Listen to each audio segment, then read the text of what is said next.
Bienvenido a este episodio de Contigo de la A a la Z. Hoy me acompaña Susana Patiño, con quien charlaremos de la filosofía de la longevidad. Susana Patiño es licenciada en Psicología, maestra en Humanidades por la UDEM y doctora en Estudios Humanísticos con especialidad en Ética por el TEC de Monterrey. Desarrolló la mayor parte de su trayectoria académica en el TEC de Monterrey, donde fue docente de 1979 al 2023. Impartió clases a nivel licenciatura en áreas como Psicología y Desarrollo Organizacional, Ética Profesional, Filosofía Política y Bioética.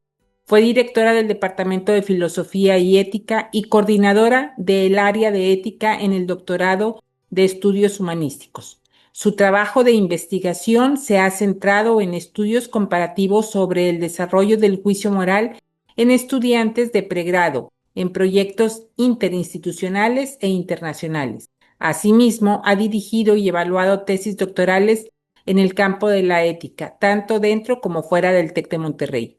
Es autora del libro Responsividad Ética y ha publicado artículos, capítulos académicos y de divulgación en diversos medios. Bienvenida, Susana, comenzamos.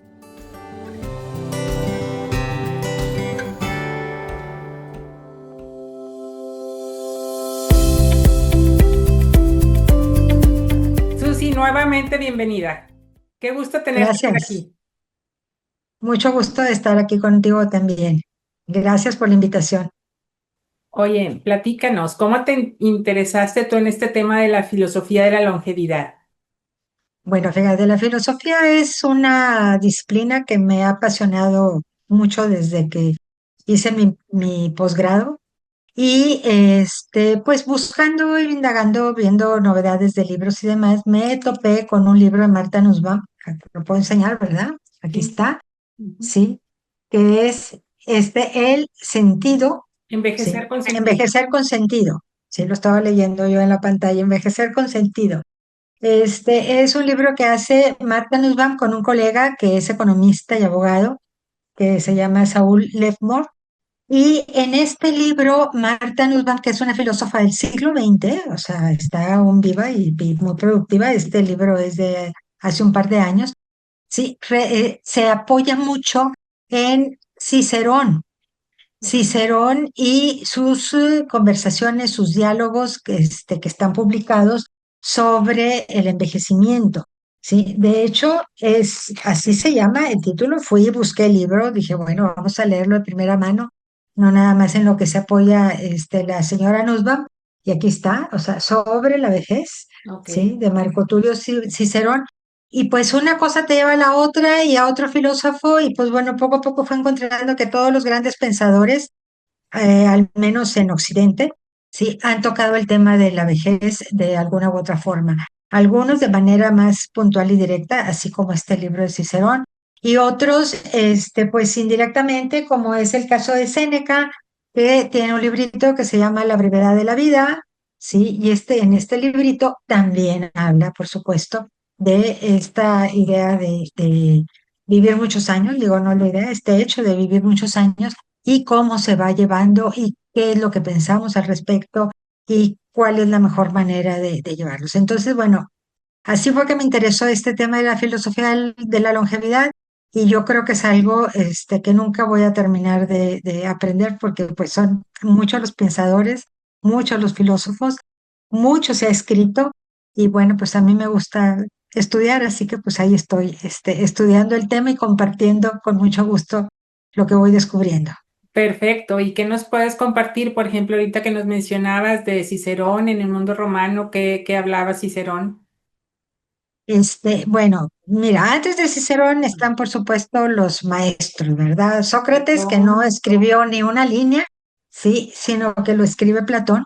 Y Ujú. en la República, Platón habla, de esta etapa de la vida como una etapa en la cual no necesariamente tiene que ser todo, negativo, sino que dependiendo, eso sí, lo hace depender, dependiendo de cómo hayas forjado tu carácter a lo largo de todas las etapas anteriores, pues vas a llegar a una vejez más plena, con sabiduría, con serenidad, ¿sí? O pues todo lo contrario, sí, enojado con el mundo, enojado con la vida, frustrado, porque obviamente hay una pérdida de las fortalezas, de las capacidades.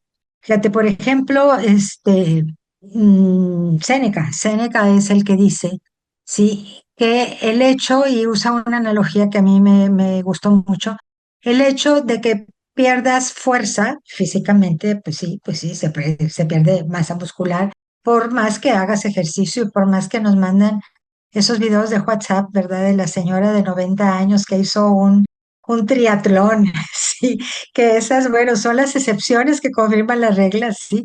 Pues la mayoría de las personas que llegamos a cierta edad, pues nos movemos con mayor lentitud, es parte de la vida, sí, todos los procesos, se van, no me gusta usar la palabra, deteriorando, pero se van ralentizando, se van haciendo todos más lentos, sí. Te haces un moretón y se tarda 3 semanas en que se te quite, ¿verdad? Bueno, pues lo mismo es con todo lo que sucede en tu entorno.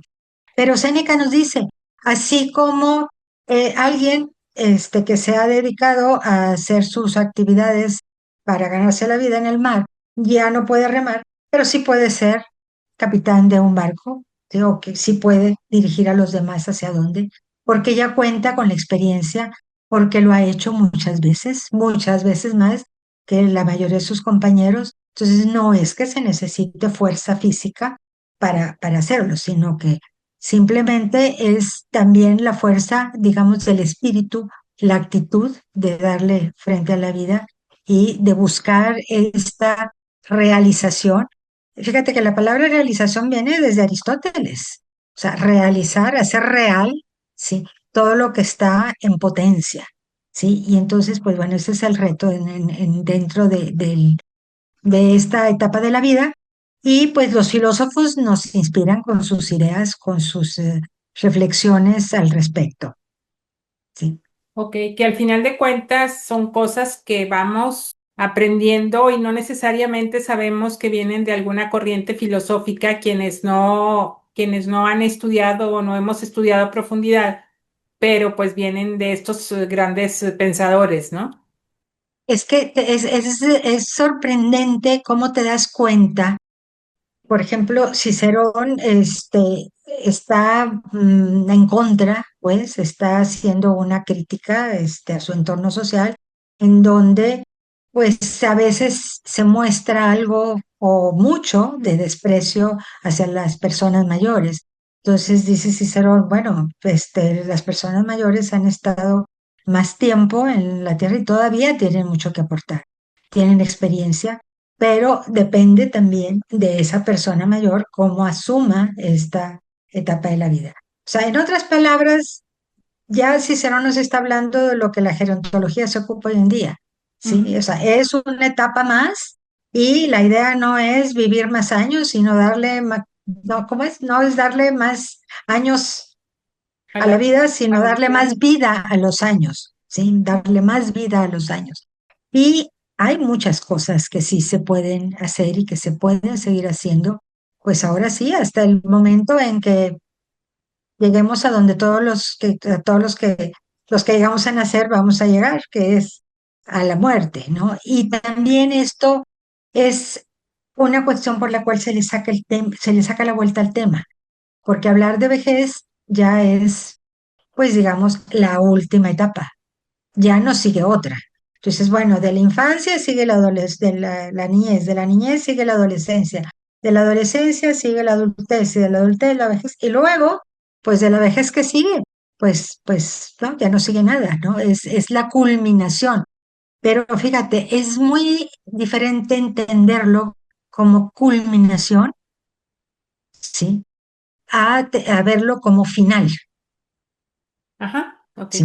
O sea, simplemente poniendo atención en las palabras, algo que la filosofía hace mucho hincapié, sí, el decir, llegué a realizar los años que tenía destinados a vivir en esta tierra hasta el último instante, ¿verdad? Eso es ya, aquí culminó esta etapa de mi vida, que decir, pues ya llegué al final, sí, ya Ujú. se acabó todo y me quedaron muchas cosas por hacer, Eso, por ejemplo, también es Séneca, el que dice, que el librito, que hasta está chiquito el librito, La brevedad de la vida. Sí, Ujú. él hace una reflexión sobre el tiempo muy interesante, porque dice, cuidamos mucho nuestro patrimonio, cuidamos mucho las cosas materiales, no las despilfarramos, no las tiramos, o sea, lo que consideramos valioso desde el punto de vista material, pues buscamos conservarlo. Pero el tiempo, dice, el tiempo a veces lo derrochamos de una manera muy tonta, ¿sí? Derrochamos el tiempo con personas que no nos interesa y de quienes no nos va a quedar nada. Derrochamos el tiempo, bueno, eso ya es cosa mía, ¿eh? No es que lo haya dicho Séneca. Derrochamos el tiempo viendo los 800 capítulos, ¿verdad? De la serie que nos están ofreciendo en la televisión. Y pues bueno, digo, está bien tener un poco de entretenimiento, ¿verdad? Pero un poco de entretenimiento dosificado, pues está bien. Pero dedicarte ahora sí, como dice el maratón, 3 días seguidos para ver los 800 capítulos de determinada serie, pues como que eso no hace que la persona, digamos, ponga en juego sus capacidades, sus talentos, sus habilidades, y que haga lo que se debe hacer con una vida, si queremos que tenga sentido, ¿no? A mí me gusta mucho la forma de pensar de Séneca, creo. Bueno, los estoicos son fabulosos.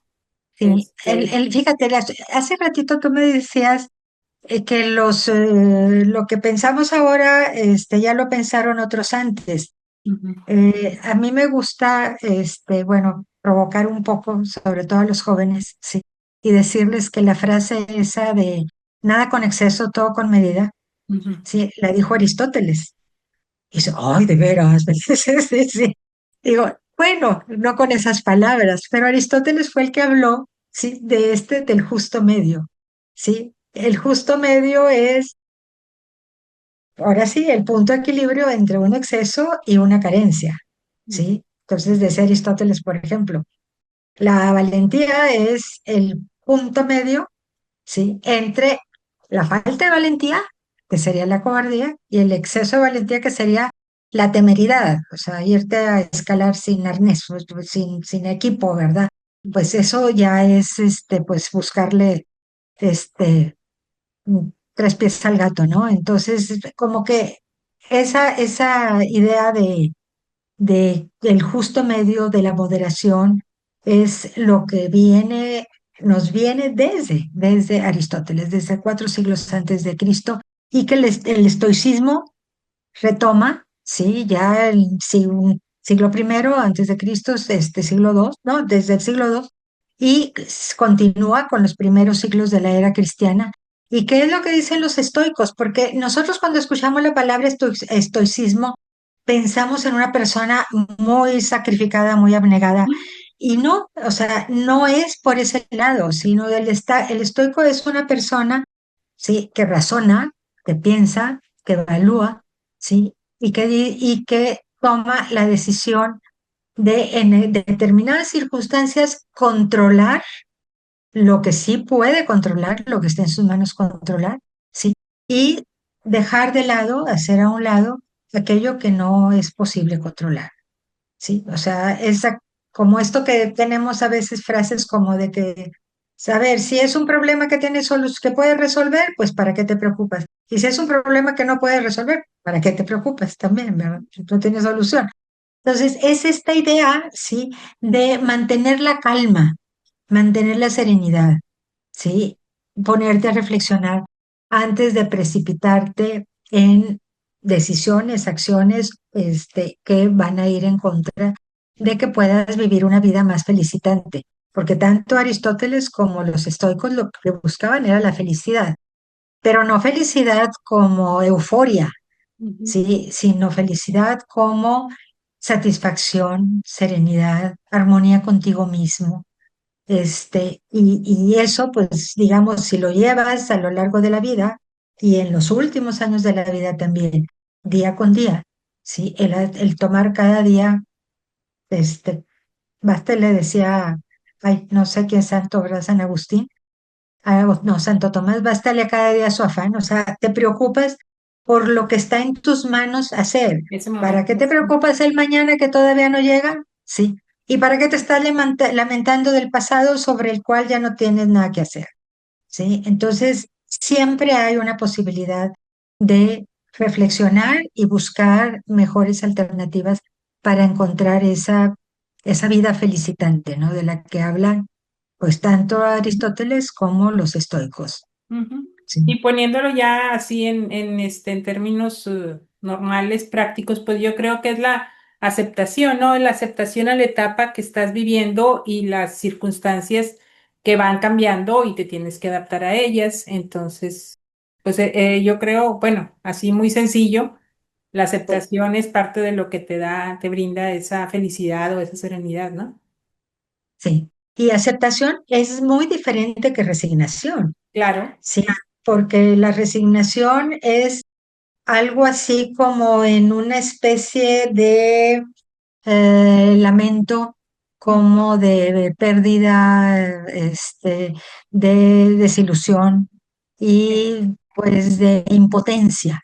Y la Ujú. aceptación implica, aunque no lo parezca, sí, un cierto poder, y no un cierto poder, todo el poder sobre tu misma actitud.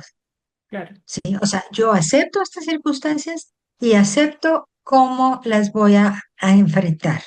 ¿Sí? Cualesquiera que sean esas circunstancias, ¿no?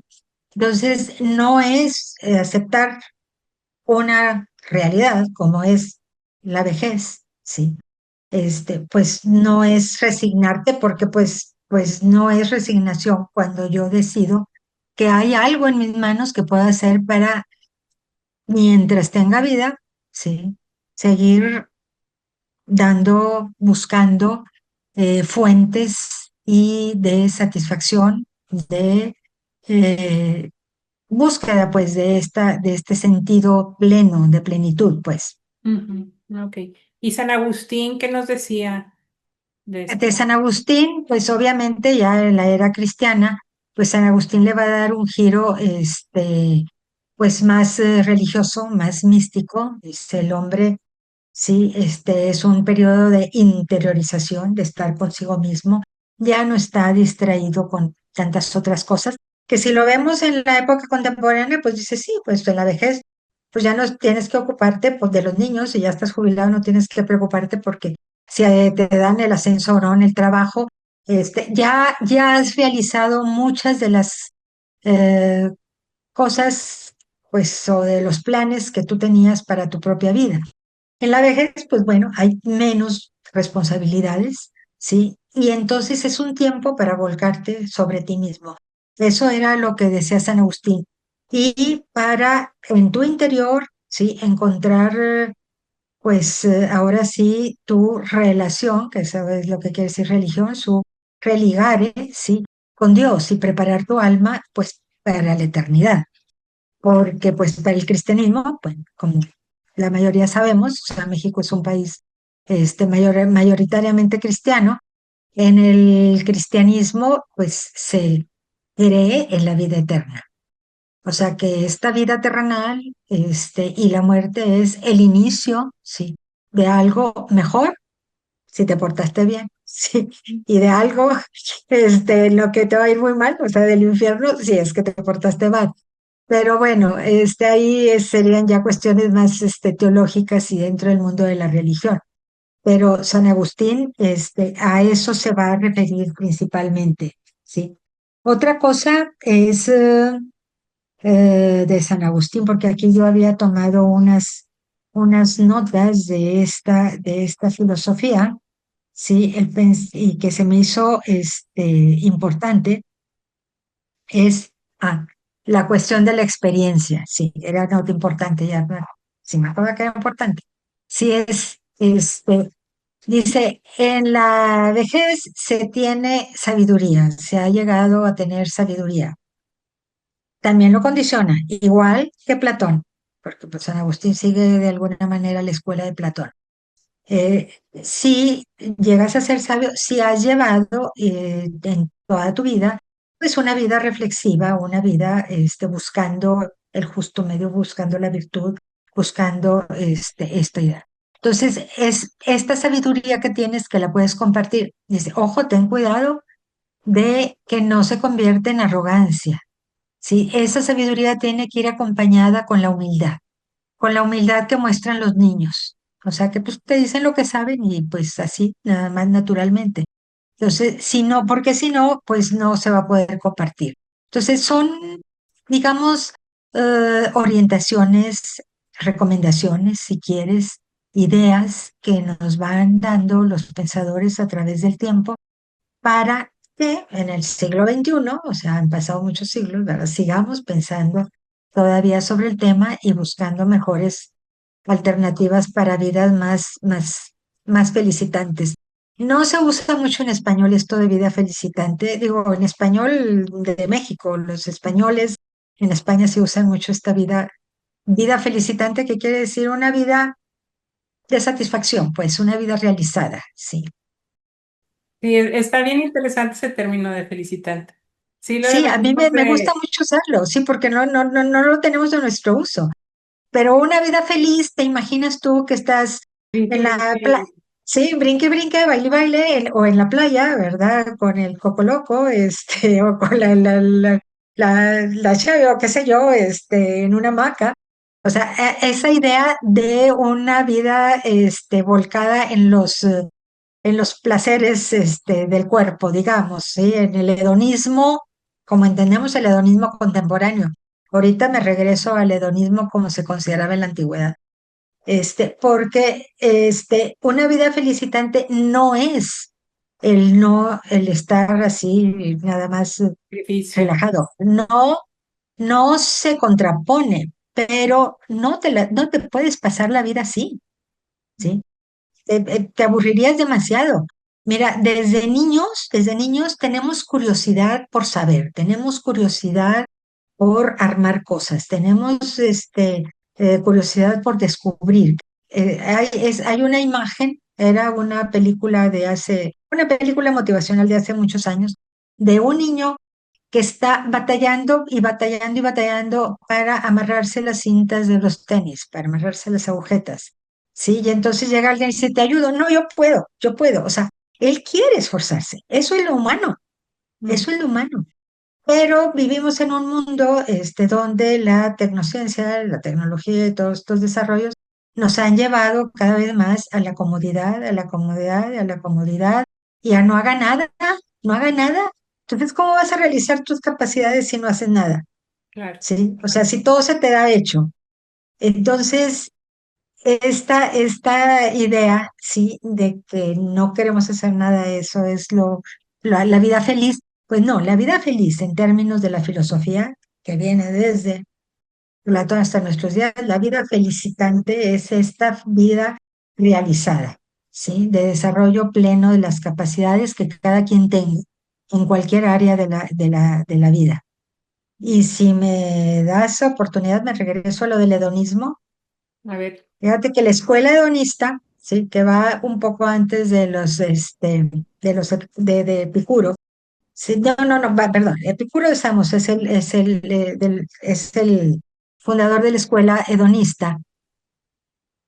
Fíjate lo que había pasado. Sócrates, así platicado como caricatura casi, ¿verdad? Diría una colega mía, pero bueno, Sócrates pues lo condenaron a muerte porque según esto estaba corrompiendo a los jóvenes.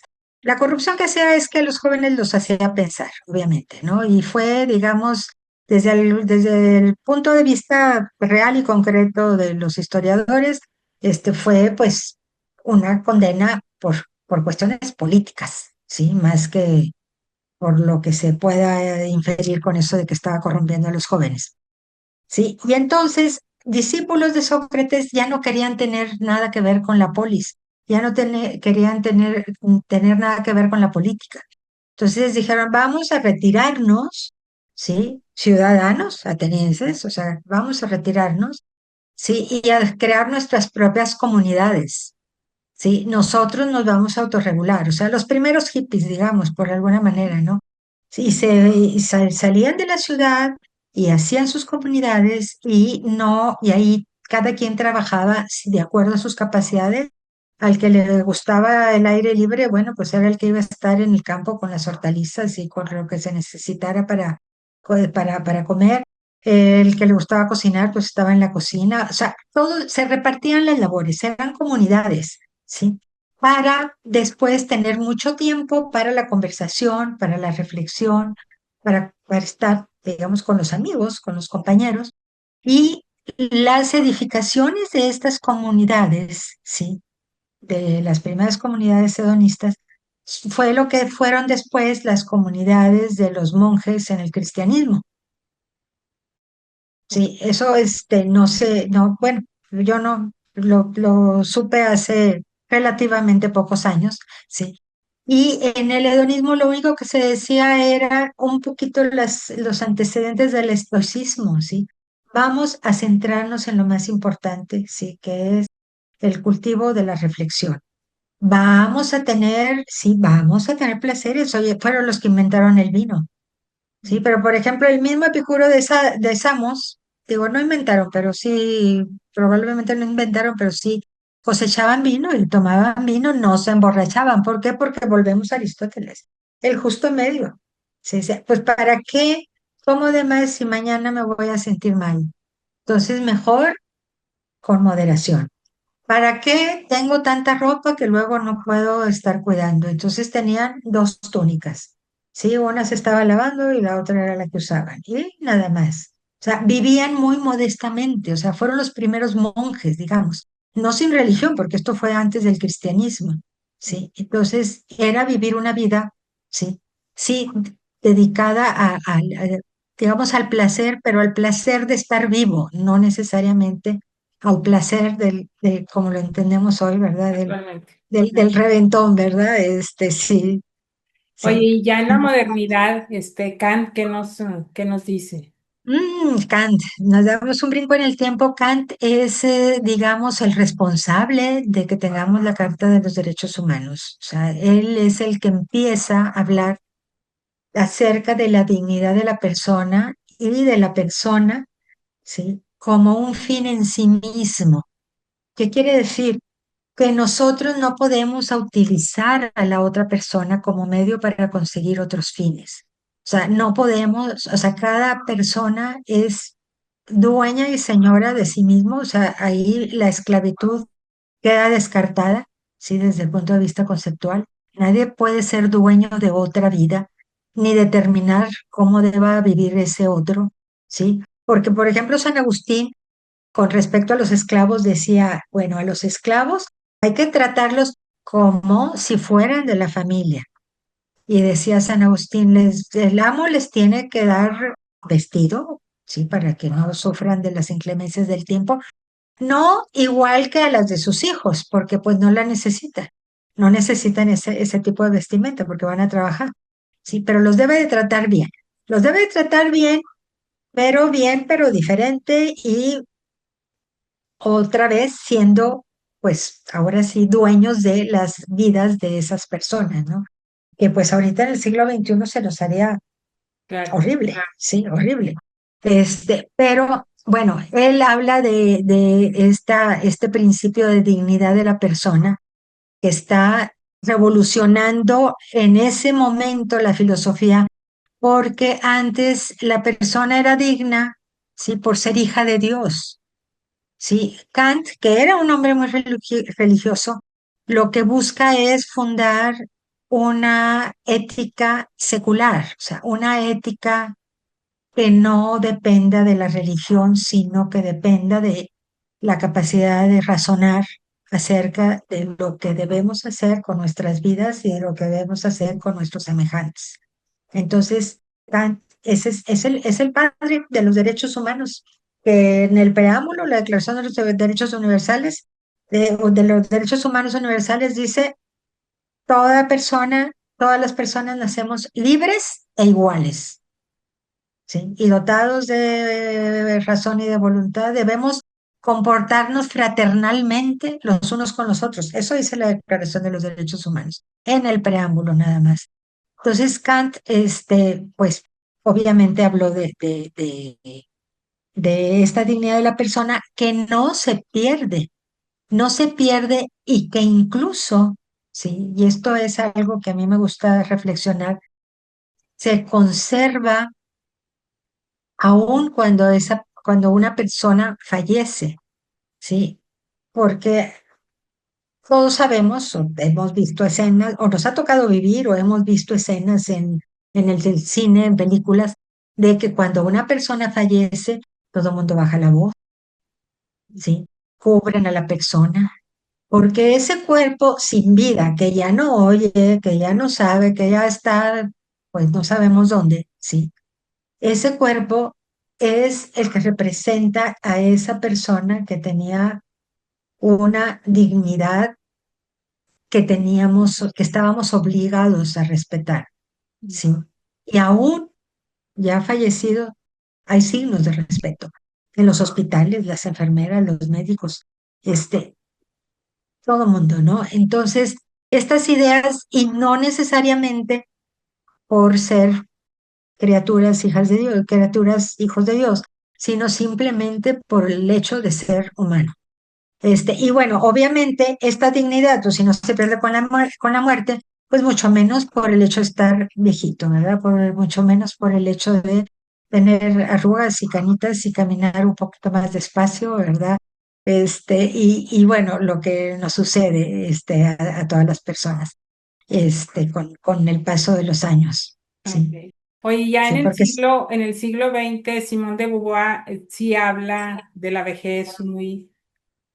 sí, y Simone de Beauvoir le da este enfoque, digamos, de crítica social, ¿sí? Como en esta sociedad, pues ya del siglo XX, ¿verdad? Donde la productividad es lo más importante, pues a las personas que ya no son productivas, bueno, pues se les desplaza, se les relega, se les considera inútiles, se les considera una carga, se les considera, hay un rechazo social a las personas mayores. Y esto, evidentemente, ella analiza, no lo podemos permitir. No lo podemos permitir y ahí, pues bueno, pues podemos regresar acá, ¿sí? Porque son personas, ¿sí? Somos personas y como tales merecemos respeto y merecemos un trato digno y porque todos vamos a estar en ese lugar.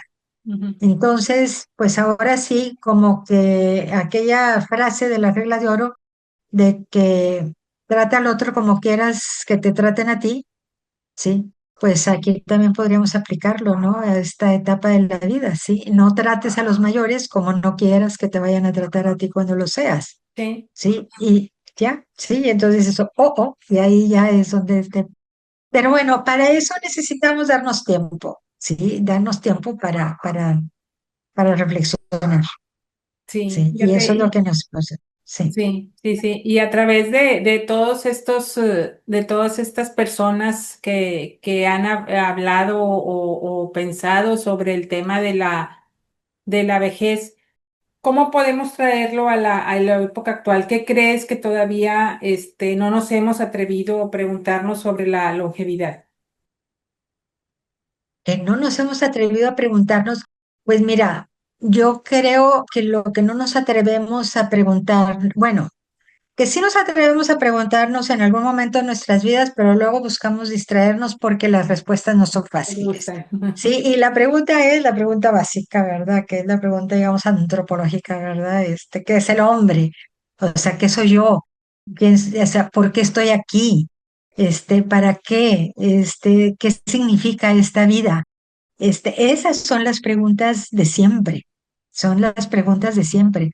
Entonces, sobre la longevidad que no nos hemos atrevido a preguntar, pues se me hace una pregunta, valga la redundancia, no así bastante difícil de elaborar, porque pues ni yo misma lo podría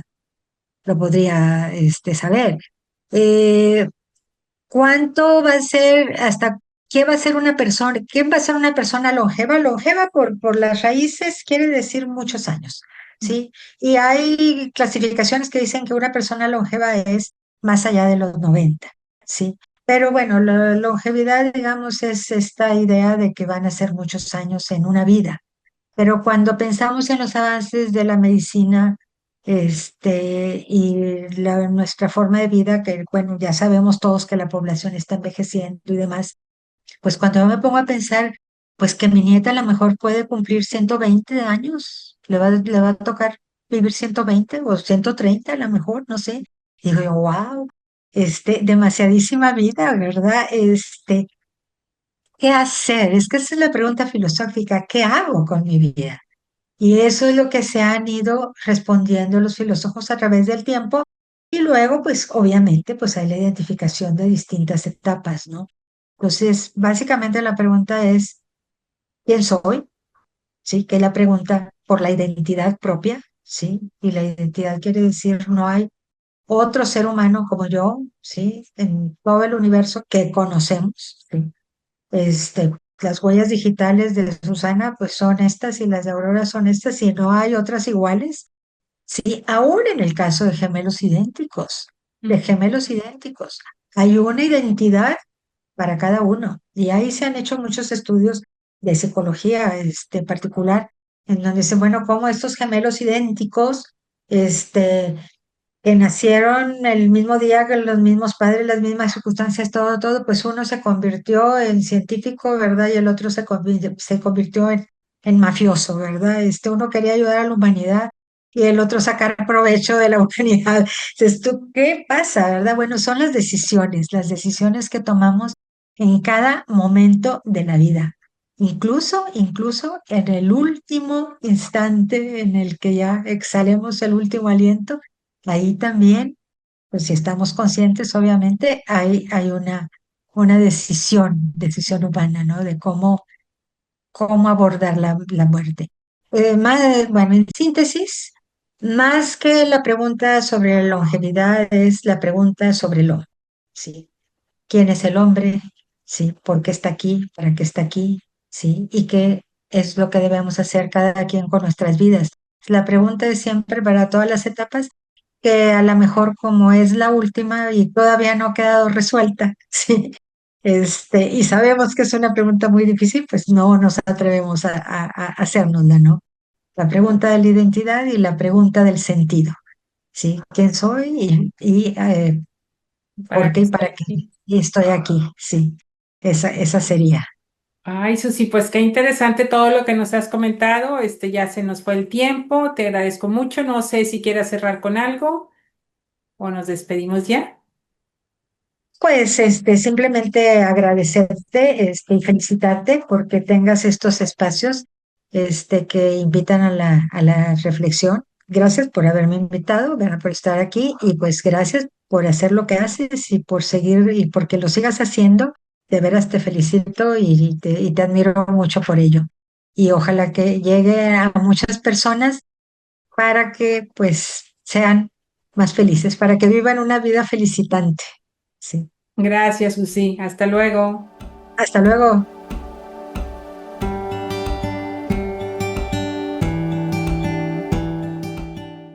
Gracias por estar aquí y darte este espacio. Si esta conversación te acompañó, te invito a darle like, a suscribirte si no lo has hecho y a compartir para que más personas lo escuchen. Y antes de despedirme, te dejo con una pregunta. ¿Qué te está pidiendo hoy esta etapa de tu vida?